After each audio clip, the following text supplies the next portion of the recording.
हर रोज बगैर रुकताए मेरे लिए दूध ले आते हो ताकि मैं और हमारा बेबी सेहतमंद रहे, है ना? अगर तुम्हें कुछ हो जाए तो फिर इस सब का क्या फायदा है? देखो अम्मी बाबा पे भरोसा नहीं करती। नहीं, बल्कि इस दुनिया में अगर तुम्हारी मामा ने किसी पर भरोसा किया तो वो तुम्हारे बाबा हैं। लेकिन बाबा मेरी दिल की बात नहीं समझते, जानते हो?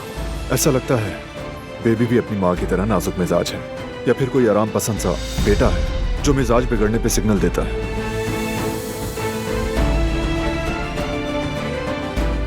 अरे ये मैं कर लेती, इतनी बड़ी बात तो नहीं थी हारून। नहीं तुम रहने दो, मैं कर लूंगा।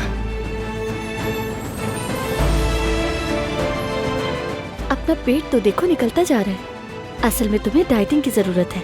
ये तो सारा शादी का असर है।